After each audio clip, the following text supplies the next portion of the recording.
Dilematik Cinta di Usia 20-an, sebuah cerita pendek yang saya tulis dan bacakan sendiri.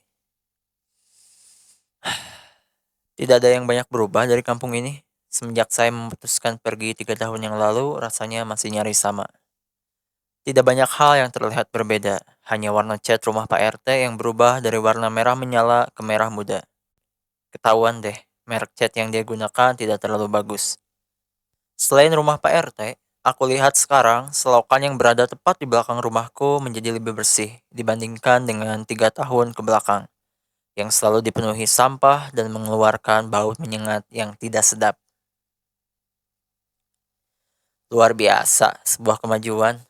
Mungkin boleh saja PRT kurang pandai dalam memilih merek cat untuk rumahnya, tapi untuk urusan menggerakkan warga untuk bersih-bersih, dia juaranya. Mungkin itu juga yang menjadi alasan kenapa dia memilih menjadi ketua RT dibandingkan menjadi tukang cat. Selain dua hal itu, saya rasa semuanya masih sama. Kicauan burung yang bersembunyi di balik pepohonan yang rindang masih selalu terdengar hampir setiap saat. Warung kecil di ujung jalan milik BEM masih saja setia terbuka sepanjang hari menanti pembeli. Meskipun, menurut pengakuannya, paling banyak dalam sehari yang belanja hanya sekitar 5 orang. Itu juga yang dua datang hanya untuk gali lubang dan tutup lubang, alias bayar hutang yang kemarin dan berhutang lagi hari ini untuk dibayar besok. Terus saja seperti itu sampai warung BEM berubah menjadi Alfamart. Tapi meskipun demikian, itu semua tidak menyurutkan semangat BEM untuk mencari rezeki di kampung sendiri. Sama seperti semangat diriku yang bertekad untuk sukses tanpa harus pergi ke kota. Di Jakarta mah panas mang, nggak akan betah. Ucapku kepada Mang Uhin yang mendedikasikan hidupnya selama hampir 15 tahun untuk menjadi hansip. Sebelumnya Mang Uhin menyayangkan keputusan diriku yang lebih memilih resign dari pekerjaan di kota. Duh, cep. Zaman sekarang teh nyari pekerjaan susah. Ai kamu malah resign-resign wae. Mang Uhin mah justru mau kerja di kota kalau ada yang nawarin. Ucap Mang Uhin sembari kedua jari tangannya mencapit sebuah rokok yang panjangnya hanya tinggal setengah. Mang, pusing di kota mah. Orang-orangnya pada sibuk-sibuk sendiri. Jarang ada orang yang peduli satu sama lain. Jawabku. Obrolan di pos ronda bersama Mang Uhin tidak terasa membunuh waktu dengan cepat di malam itu. Malam yang tidak mungkin saya rasakan jika masih berada di kota. Aku seperti menemukan diriku yang dulu semenjak kembali ke kampung. Bangun setiap hari jam 4 pagi dan disambut berbagai macam suara hewan serangga yang entah apa namanya. Sedangkan di kota, jam 4 pagi adalah waktu di mana mata baru saja bisa terpejam. Hari demi hari berlalu, kehidupan masih berjalan selayaknya dan menyenangkan. Sampai suatu ketika, saat aku berjalan di bawah panasnya terik matahari, sepulang dari masjid untuk menuju rumah, aku melihat sebuah motor melaju dari arah depan saya. Lambat laun, motor itu semakin dekat dan semakin terlihat jelas siapa yang ada di atasnya. Tidak ada yang salah sebetulnya dengan motor itu. Hanya saja, ketika aku melihat sebuah wajah yang berada di atasnya, seketika membuatku seperti terlempar ke dalam mesin waktu yang membawaku pergi jauh ke jurang masa lalu. Tepatnya pada masa-masa SMA, semua kenangan-kenangan di masa itu seperti datang kembali dalam ingatan. Seumpama sebuah piring yang sudah pecah berkeping-keping dan hendak aku kubur dalam tanah, tiba-tiba menyatu sempurna merekat dengan sendirinya. Kenangan-kenangan pahit maupun manis yang sedari saat itu aku coba lupakan dan aku mengira aku sudah mampu melupakannya, ternyata dengan mudah dapat kembali lagi bersemayam dalam ingatan hanya karena sebuah wajah. Yah, yaitu wajahmu, Afia. Perempuan yang paling berpengaruh dalam hidupku di masa SMA. Masih jelas terekam dalam ingatan bagaimana pertama kali aku menemukan sesuatu dalam matamu, dan dengan cepat dirimu bisa menjelma menjadi seseorang yang paling aku butuhkan. Di setiap upacara bendera yang menantang matahari, sebelum masuk ke kelas masing-masing, tiada hal lain yang aku lakukan selain mencari di mana kamu berdiri di antara barisan siswi-siswi lainnya. Dan jika sudah aku temukan, tidak akan pernah aku berpaling dari matamu. Bahasa apapun yang dikatakan oleh petugas upacara pada saat itu, sungguh aku tidak peduli. Telingaku seperti sengaja tidak aku bawa. Aku hanya berusaha mendengar dengan mata bahasa yang kamu katakan melalui matamu yang aku tatap. Semenjak bersama denganmu, mungkin jika boleh sangat jujur, tujuan terbesar pergi ke sekolah adalah hanya untuk melihat dirimu. Tidak ada hal lain yang lebih besar dari itu.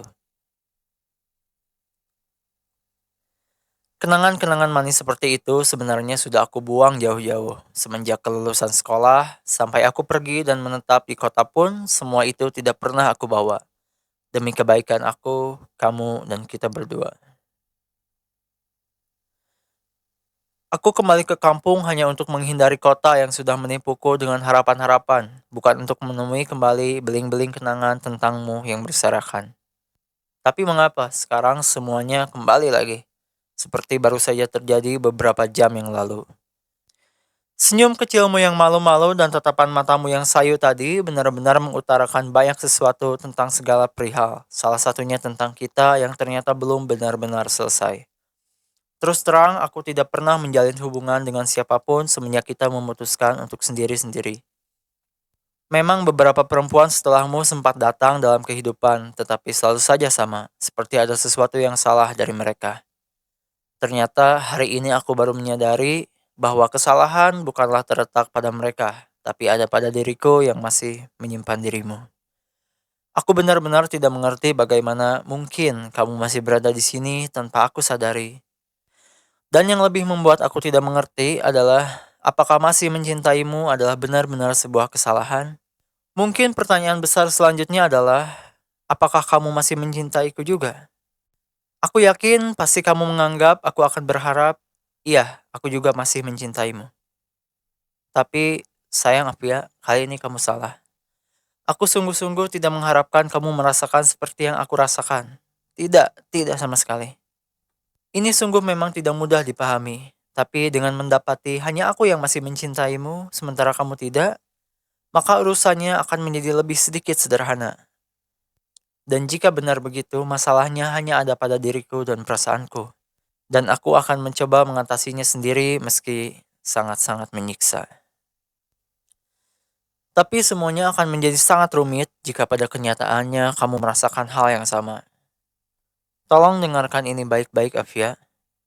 Kita tidak sedang berada di masa-masa sekolah seperti dulu saat kita bersama-sama. Di mana saat itu hubungan hanya didasari oleh rasa seolah-olah saling mencintai dan hal-hal sederhana lainnya. Sekarang kita berada di masa dan pemikiran yang berbeda. Semua langkah yang akan kita jejaki harus benar-benar dipikirkan dengan baik. Rasa cinta memang benar-benar menyebalkan. Ia tidak pernah memperdulikan kapan akan datang dan apakah kita siap menerimanya atau tidak. Mungkin akan terbesit sebuah pemikiran dalam hatimu. Kenapa kita gak kembali sama-sama dan coba jalanin lagi? Tapi ya sayang, aku berharap cinta kita yang sekarang adalah cinta yang dapat melihat. Tidak seperti saat itu cinta kita buta sehingga kita tidak pernah tahu di mana kita berpijak dan hendak kemana kita berjalan. Mungkin keadaan yang sangat rumit ini akan menjadi sangat-sangat sederhana, bahkan mungkin lebih sederhana dari skenario yang pertama. Jika kita sudah sama-sama siap, atau lebih tepatnya aku sudah siap untuk bersamamu. Tapi nyatanya sekarang aku masih jauh dari kata siap. Aku belum memiliki kapasitas dari segi manapun untuk membawamu menuju kehidupan yang lebih indah. Bahkan mungkin, jika aku bersamamu sekarang, malah akan membawamu ke kehidupan yang lebih sulit, dan aku benar-benar tidak ingin melakukan hal itu. Kita berdua sama-sama tahu, kita bukan lagi anak remaja yang baru merasakan jatuh cinta dan menganggap dunia hanya milik berdua. Tapi kita juga mesti mengerti dan sadar, kita belum benar-benar mampu menaklukkan dunia kita sendiri-sendiri dan menjadi dewasa setelahnya untuk menjalani cinta yang sebenarnya. Kita sedang berada di persimpangan api ya. Fokus untuk terus memperbaiki diri sendiri mungkin adalah pilihan yang tepat untuk saat ini. Aku tidak pernah tertarik untuk menggenggam tanganmu dan memintamu untuk menunggu semua proses diriku. Karena aku sadar, aku akan melawan waktu dan kemungkinan-kemungkinan, dan aku bisa saja gagal. Dan tentunya aku tidak ingin melibatkan dirimu dalam kegagalanku. Maka, pasti aku akan lebih memilih membiarkanmu sendiri dan membebaskanmu untuk jatuh cinta pada siapa saja selain diriku. Tidak ada hal yang lebih menyakitkan yang dialami oleh seorang laki-laki selain mencintai seseorang yang mungkin mencintainya juga, tapi keadaan belum mengizinkan untuk bersama-sama. Jika kamu dapat mendengar ini, percayalah namamu selalu ada dalam kalimat-kalimat permintaan yang setiap ujungnya selalu aku rapalkan, amin. Semoga garis waktu memberi kita yang terbaik, Apia. Aku masih mencintaimu.